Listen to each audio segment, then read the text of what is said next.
If you witnessed a loved one being wrongfully convicted standing powerless in a courtroom full of prejudice, what would you do? Today's story is not a science fiction film or a fabricated novel. This is the harrowing, tragic, and tear-stained journey of Malik Thompson, a 17-year-old student with a photographic memory and an unbreakable spirit who dared to challenge a corrupt justice system to reclaim justice for his innocent brother.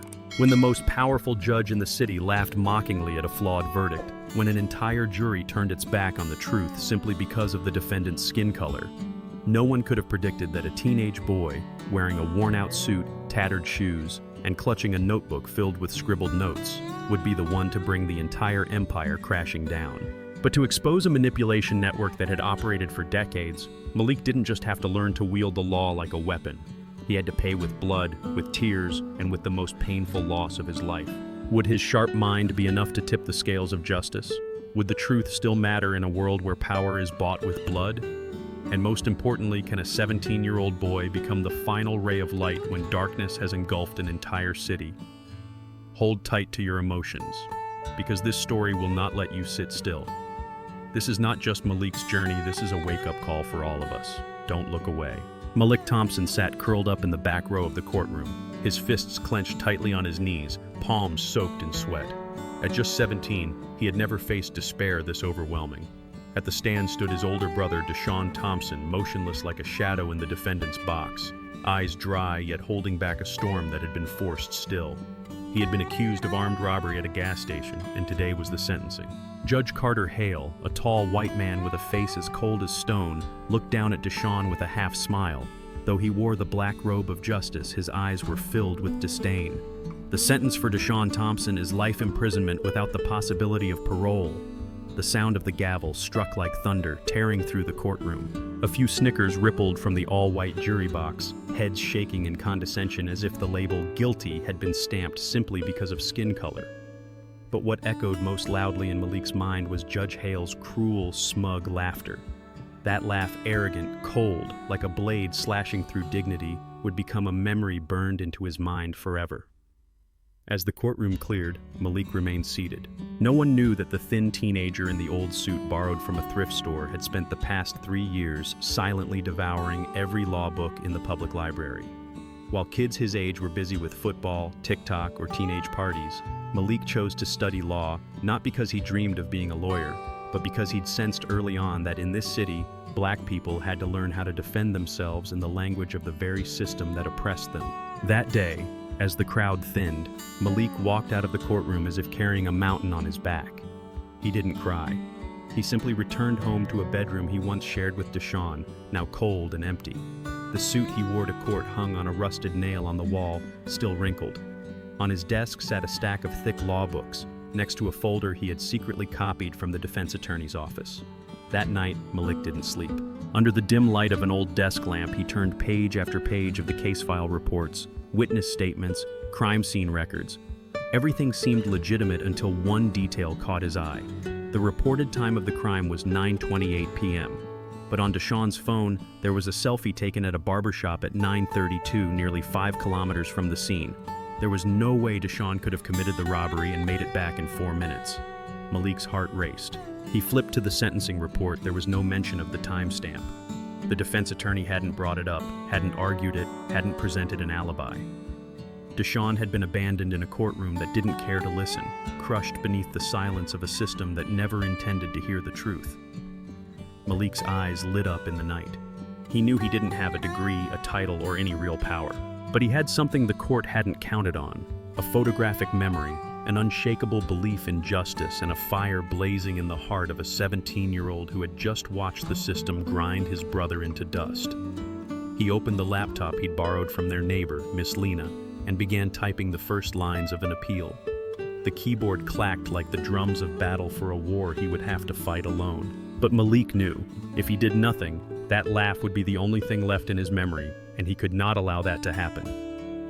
Dawn had yet to break, but Malik Thompson was already seated at the rickety kitchen table in the damp, musty-smelling house. Beside him sat a cold cup of coffee and a thick case file, his brother's. The air inside the home felt heavy and oppressive, thick like the injustice that had engulfed Deshaun. But in Malik's eyes burned an uncanny clarity. He was no longer the shocked boy from the courtroom. He was now a warrior, and the pages before him were his first weapon. Throughout the night, Malik had typed up the appeal on the battered old laptop loaned to him by Miss Lena, the widowed neighbor. The screen flickered, the keys tapped slowly, each line of text like a scalpel cutting into a closed system. Pursuant to Article 32, Section B of state law, a direct family member has the right to file an appeal within 30 days of sentencing. He double-checked every word, every statute number, cross-referenced with the evidence he had. A GPS-tagged selfie from Deshawn's phone, a copy of the testimony from the eyewitness, a store clerk with a known anxiety disorder, and the closing statement of the defense attorney, who had made no counter-arguments throughout the trial. Each was a glaring hole, and Malik had seen it, memorized it, and was preparing to fire it like an arrow straight into the wall of indifference. By midday, the appeal had been printed, carefully placed in a manila envelope, and labeled with a case number. Wearing the same wrinkled suit from the day before and frayed canvas shoes, Malik stepped out of the house the 3 blocks to the county courthouse stretching endlessly beneath the southern sun. But he didn't stop. The courthouse doors opened into a cold air tinged with mildew, the smell of old paper mixing with the scent of power.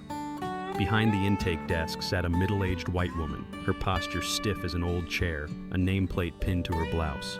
"Doris," Malik approached, his voice calmer than his appearance. "I'm submitting an appeal for my brother Deshawn Thompson, case number 8617. Doris glanced at him from head to toe, from his outdated tie to his worn-down heels, her gaze colder than ice. "You a lawyer?" she asked, her tone laced with condescension, stressing the word "you" like a reminder. "This is not a playground for people like Malik." "No, but according to state law, Article 32, Section B, a blood sibling has the right to file an appeal." Doris sniffed, shoved the envelope back toward him. "We don't take submissions from kids. Come back when you have a lawyer." Malik's chest tightened, but his eyes never left hers. "Refusing to accept this document is a violation of procedural rights under Article 9 of the state constitution," he said, his voice soft but steady, each word like a nail hammered into wood. Just then, another staff member, balding, shifty-eyed, walked over. He glanced at Malik, then at the envelope, and scoffed. "Another kid who thinks he's a lawyer. Whatever you submit's gonna be worthless anyway." He picked up the envelope, glanced at it dismissively, then without a word tossed it into the trash can beside him like a piece of scrap paper. Malik stood still, not out of fear, but fury. The insult wasn't just aimed at him, it was aimed at the truth. But he didn't yell. He didn't lose his temper. He took a deep breath and held his gaze. "You're violating the law. I'll report this to the Judicial Oversight Council." The man shrugged, smirked. "Go ahead. But who's gonna care?" By late afternoon, a court staffer quietly showed up at Malik's door, clutching a trembling sheet of paper. 4 p.m., Judge Carter Hale wants to see you. Today. No one expected that a 17-year-old had just sparked one of the most unprecedented legal battles the county had ever seen, and the first flame was refusing to be silenced. The clock read 3:47 p.m. when Malik Thompson stepped into the courthouse with a thick case file in hand and a wrinkled suit jacket clinging to his slender frame. He hadn't eaten all day, but the hunger was overshadowed by a familiar feeling, pressure and a burning desire for justice. The frayed heels of his shoes clicked over the cold stone tiles, carrying him down the long hallway toward courtroom 6, the place where power and contempt had stolen his brother's freedom just days earlier. The door swung open. Inside, Malik immediately sensed something different. A few scattered reporters sat with pens poised. Several familiar faces, court clerks, staffers, the judge's assistants all wore the same expression. Skepticism mixed with curiosity. At the highest bench, behind the weighty wooden desk, sat Judge Carter Hale, a towering man with a buzz cut streaked with gray and eyes as cold as steel. He was the one who had sentenced Deshawn to life without parole with little more than a smirk and a few strikes of his gavel. Now he looked at Malik with something resembling amusement. "Mr. Thompson," he drawled each syllable with a soft, mocking tone, "I hear you want to turn this courtroom into a law class for teenagers. Well then, you have 3 minutes to convince me not to hold you in contempt of court." A few chuckles rippled through the room, but Malik didn't smile. He walked up to the podium, gripping the case file like a shield against the doubt pressing in from all sides. His knees trembled, but his voice did not. "Your Honor, I'm not here to teach law. I'm here to save an innocent man." My brother, Deshaun Thompson, was convicted based on unverified testimony, unchallenged evidence, and the silence of a defense attorney who failed to do his job. I have evidence, I have the law, and I have the right. Hale raised an eyebrow, tapping his gavel lightly. Go on, let's see how impressive your evidence really is. Malik opened the file and pulled out a large printed photo. Deshaun getting a haircut at a barbershop 3 miles from the crime scene, time-stamped 9:32 p.m. with GPS metadata, while the robbery was reported at 9:28. He continued, Your Honor, I'm not asking for special treatment. I'm asking for due process. Article 32, Section B allows a blood relative to file an appeal within 30 days, and under State Regulation 6.3, the prosecution's closing argument exceeded the allowed time by 8 minutes. This invalidates the verdict. The room fell silent, as if someone had turned off the sound. Judge Hale took the file from his clerk, flipped through several pages, and his expression hardened for a moment when he saw the red circled annotations, clearly referenced statutes, and precise legal citations. He looked back at Malik, and for the first time, his voice lacked mockery. You're 17 years old? He asked, more solemn now. Yes, and I've spent the past 2 years studying law in a public library because I knew one day I'd need it to protect someone I love. No one in the courtroom was laughing anymore. A thin young man, eyes red from sleepless nights, stood there like an unshakable tower.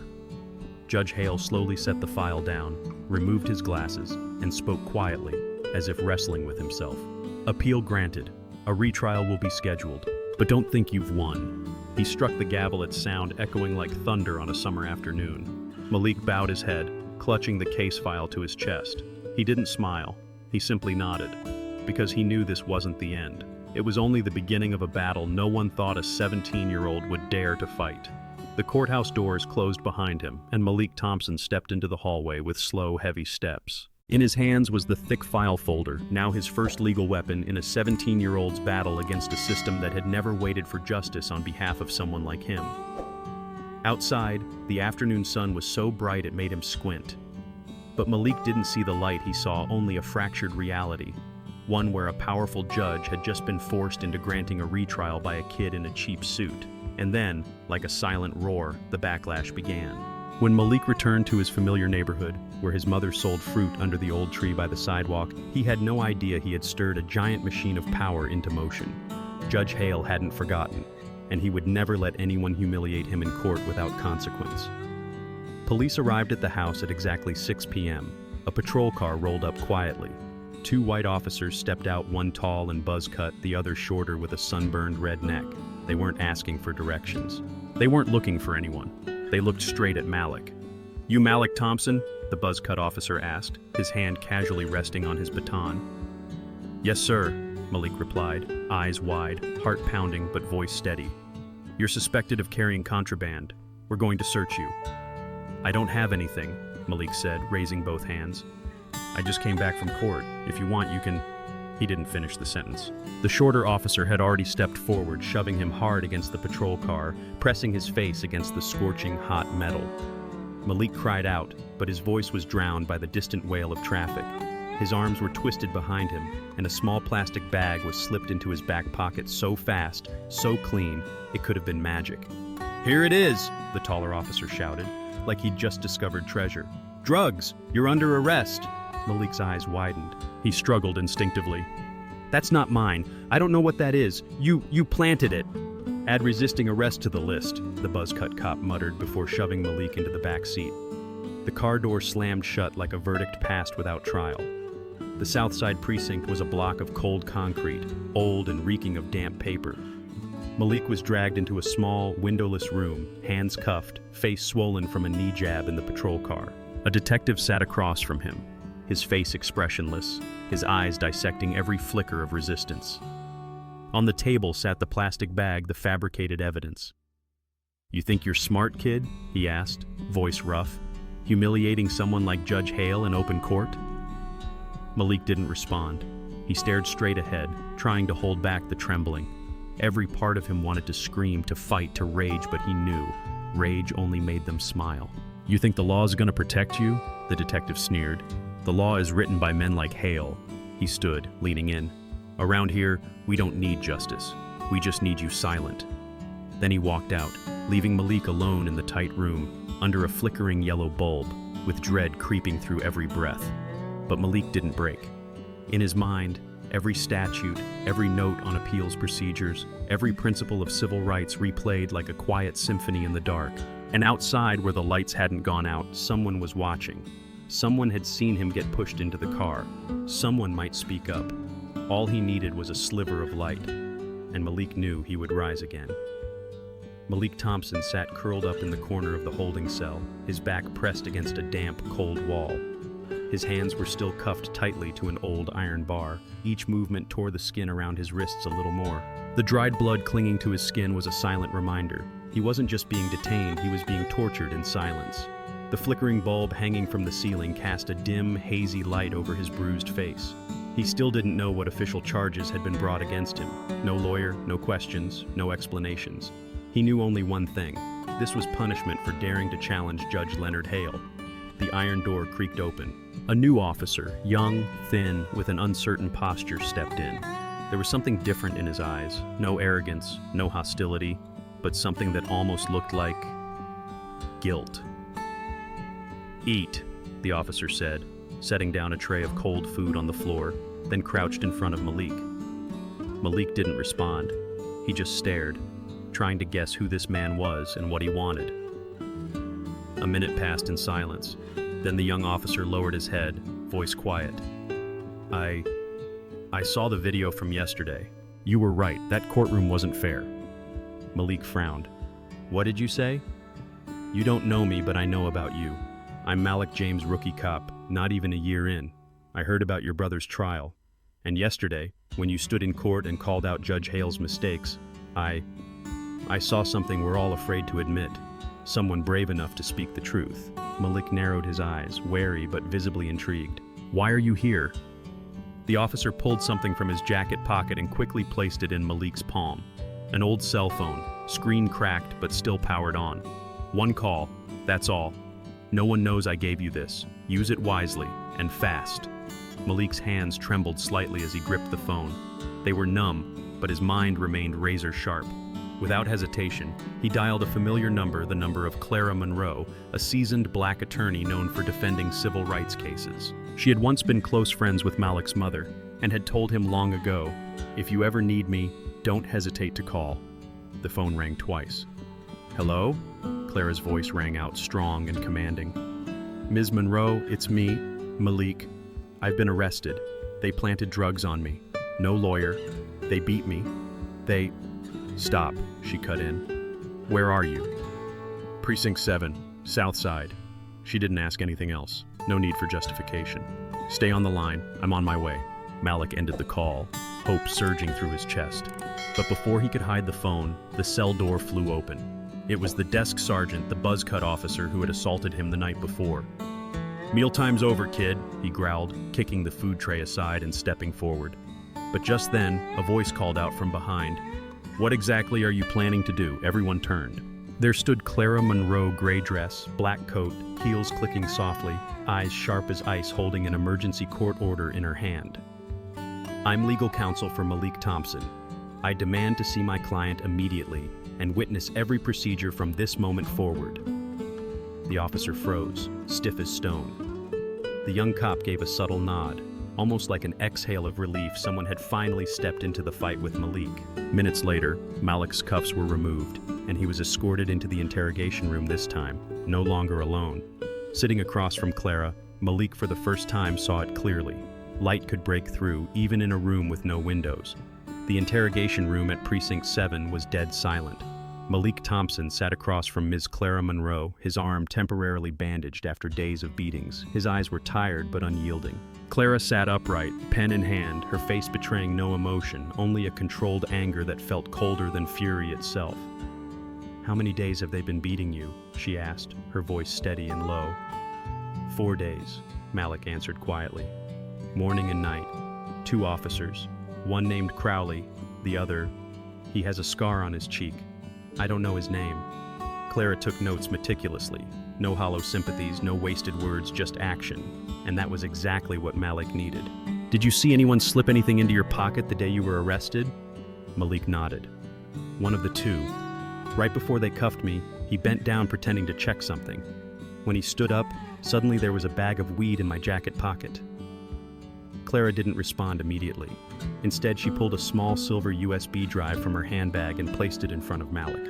A friend of mine works in the digital archives at the police department. I asked him to check the hallway footage from the night you were brought in. Malik held his breath. Did they get anything? She nodded. The hallway footage has no sound, but the visuals are clear. Officer Crowley can be seen covertly slipping something into your jacket while you were being held face first against the wall. We have proof, Malik. His heart pounded. He sat in silence for a few seconds, then whispered, I know this won't be easy. They have the whole system. They control records. They even control the courts. Exactly why, Clara cut in. We need people willing to step out of the circle of fear. You already did. Now it's my turn. She pulled out another file, this one a copy of Deshaun Thompson's case file. Malik saw the familiar words.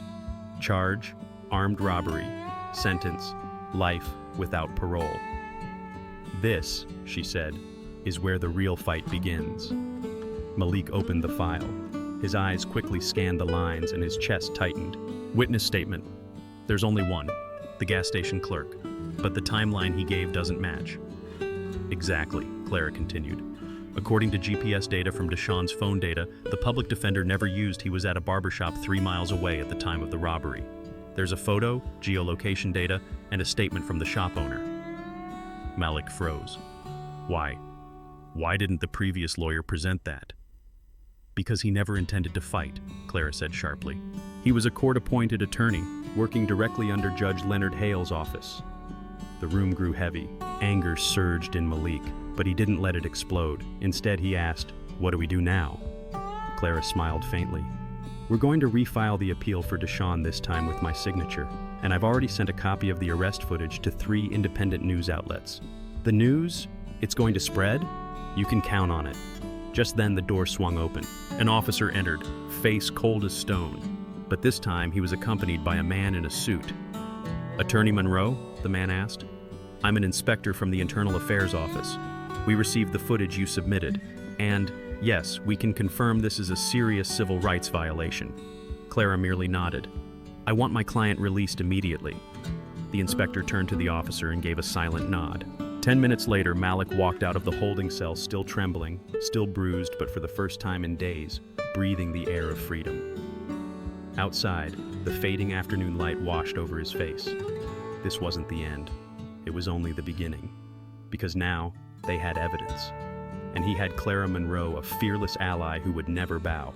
Malik Thompson sat silently by the window in Clara Monroe's small apartment, the street lamp light filtering through the thin curtain blurring the bruises on his face.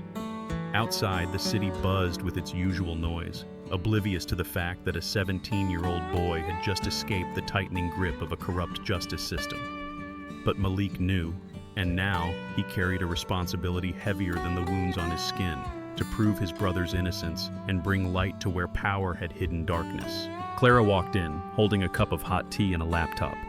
Get some rest, Malik. You haven't slept in 2 nights. Malik shook his head. I can't. There's something I missed. He took the laptop and reopened files he had reviewed hundreds of times, photos of Deshaun at the barbershop, surveillance footage, GPS reports. The more he looked, the clearer it became. Something was missing. Ms. Clara, Malik said suddenly, don't you think it's strange? Why wasn't clear evidence like the geotagged video ever submitted in the appeal file? Even the witness was never cross-examined. Clara paused. You mean, I think someone helped that evidence disappear before the trial ever reached the public. Clara nodded slowly, her eyes growing distant. And if you're right, that person wasn't just the public defender.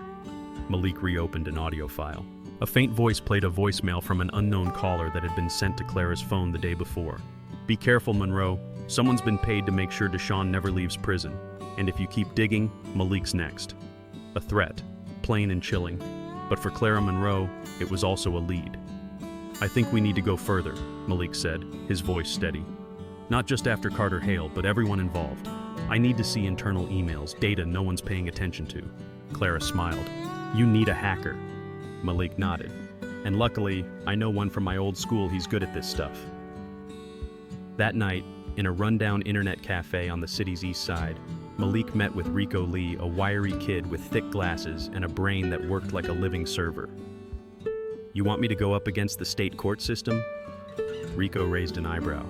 "Malik, you know this isn't like hacking a video game, right?" Malik didn't answer. He opened the laptop and handed Rico everything: copies of the deleted video, GPS data, recordings, all the files. After 10 minutes of silence, Rico said quietly, "All right, if they buried the evidence, they likely left a trace in the internal system. I'll find it." All night, Rico worked like he was under a spell. Lines of code raced down the screen, firewalls dropped layer by layer, and then a discovery that froze the air in the room.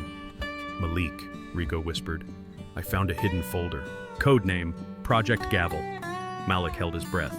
"Open it." Inside was a string of emails between Judge Carter Hale and a list of other judicial officials. The content was chilling. "Each conviction gets us $15,000 from the private prison network. Prioritize young black males with thin records, easy to coerce." Another line, "Assigned public defender has been briefed. No objections, no appeals." And finally, the most recent email, dated just days ago. "Malik Thompson is digging too deep. Activate Protocol D." Clara finished reading. Her face went pale. Malik was frozen. This wasn't suspicion anymore. It was truth.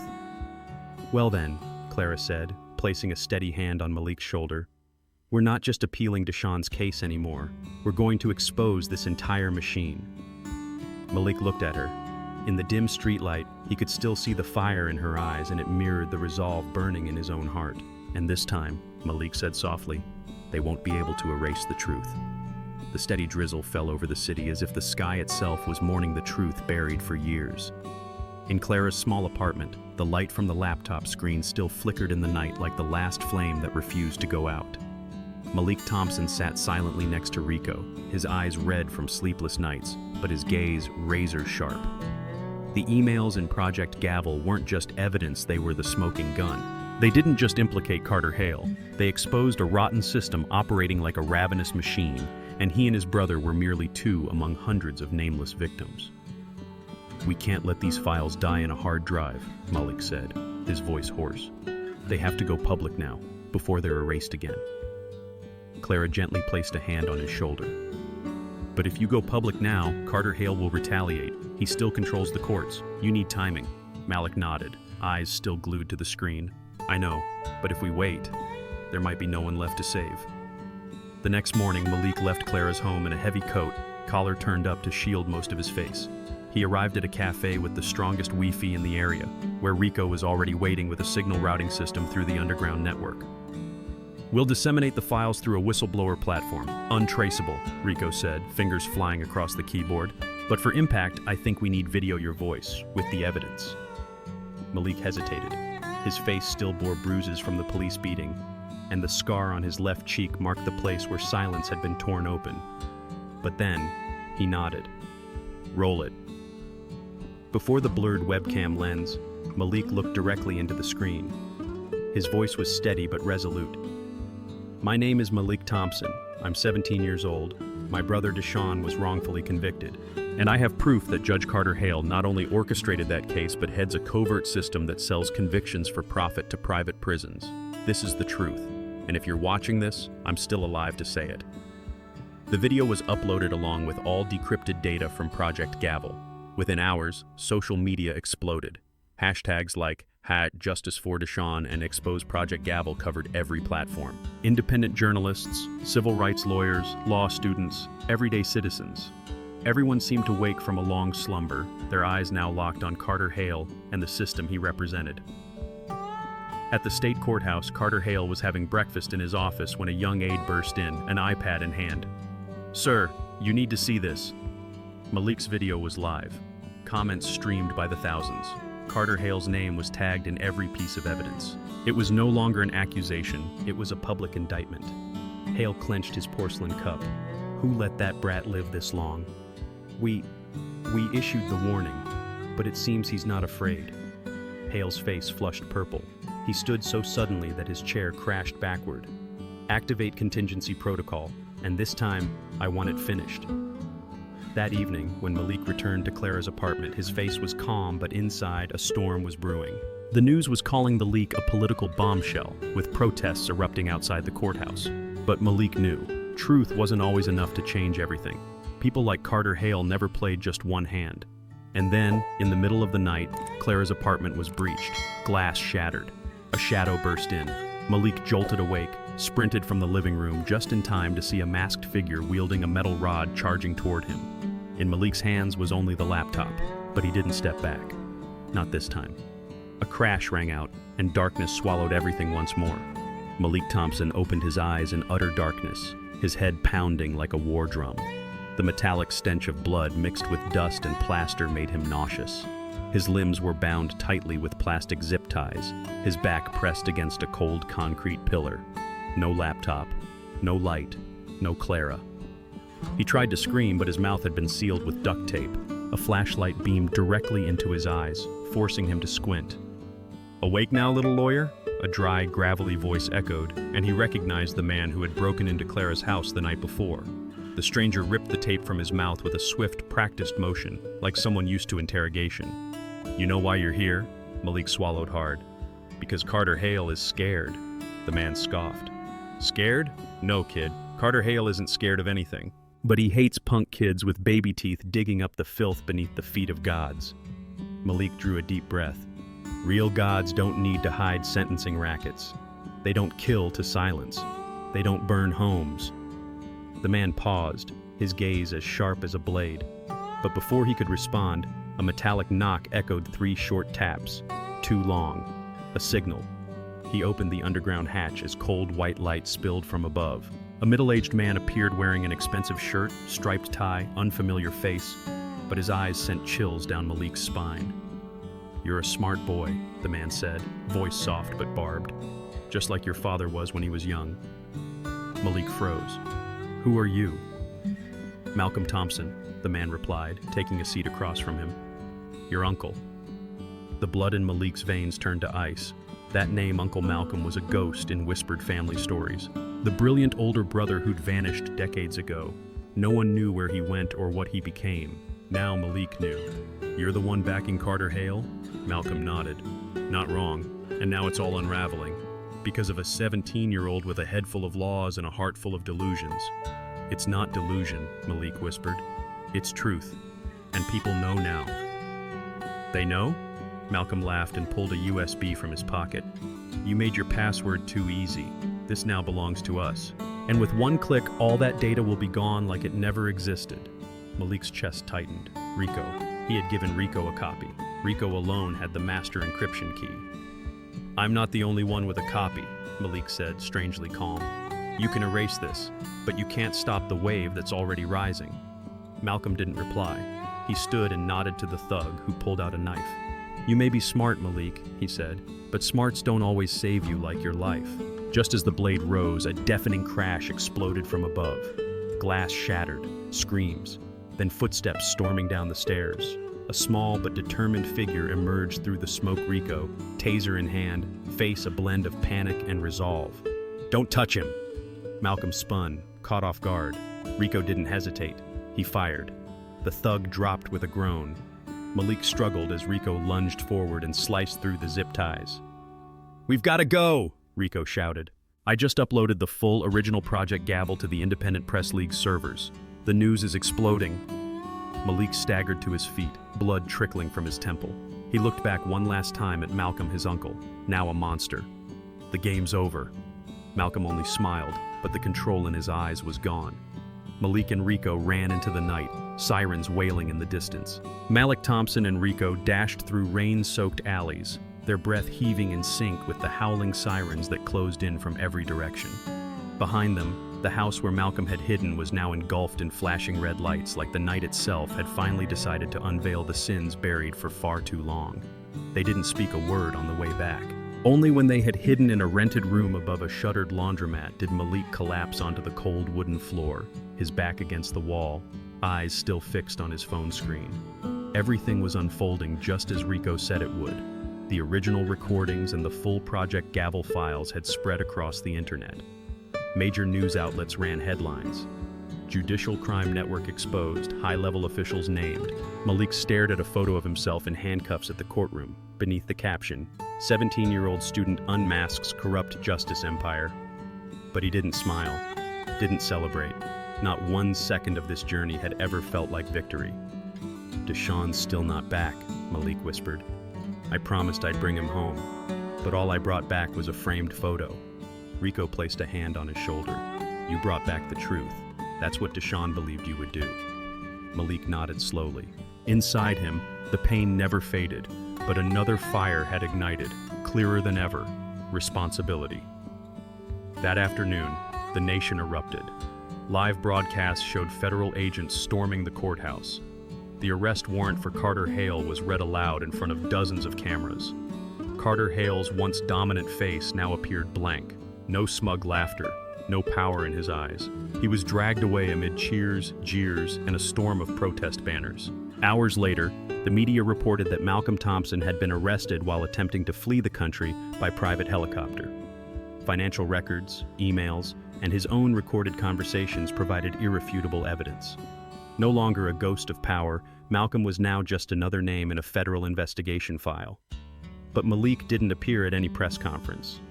He sat quietly in Clara's home, the woman who had believed in him when everyone else still doubted. Now, she was safe, under police protection. On the table sat a photo of Deshawn, his gentle smile as vivid as ever in Malik's memory. "I did it, brother," Malik whispered. Clara stepped in and placed a hand on his shoulder. "Deshawn is so proud, and you're not alone. What you did didn't just change a case, it changed how people see justice." Outside, hundreds of young people flooded the city square, holding banners that read, "Justice for Deshawn, justice for all." And schools began founding justice law clubs named after Malik. A new generation was rising not just to learn, but to fight. The next day, Malik was invited to speak before the National Council for Judicial Reform. He wore Deshawn's old suit, the tie slightly crooked, but his gaze was steady like steel forged from sorrow. He said just one sentence, but the entire chamber rose to its feet in applause. Justice doesn't begin in the courtroom. It begins with one person saying, "I will not stay silent anymore." And Malik, the 17-year-old boy with a photographic memory and an unbreakable spirit, didn't just bring down a system, he rekindled faith in a world desperate for the truth. When the final trial ended, when the cold handcuffs locked tightly around the wrists of the man who once sat on the throne of justice, the entire city seemed to hold its breath. Malik Thompson, the 17-year-old with a brave heart and a mind sharp as a blade, had done what teams of lawyers, journalists, and performative justice had failed to do for years: expose the truth, force the system to bow. He had nothing but a photographic memory, a handwritten notebook, and a pain too deep to name. But from those seemingly small things, Malik rewrote a dark chapter of history with light. But do you know what the most heartbreaking part is? Deshawn, the older brother, Malik fought so hard to save, never made it back to him. Justice came, but too late. This story isn't here to glorify a young hero. It's a bitter reminder that justice doesn't come unless someone dares to pay the price. It's also a question for you, the one watching this video. If you were in Malik's shoes, would you dare to stand up? Would you dare to say no to injustice, even if the price might be everything? If you believe the truth must be heard, if you want to see more stories like Malik's, don't just watch and scroll. Like this video if your heart has ever ached because of injustice. Comment your thoughts below, I read every one. Subscribe so we can keep sharing stories that awaken conscience. Because one day, when justice is twisted again, it might be us or you who need to be heard. Thank you for staying until the very end. See you in the next story where truth once again lights up the darkness.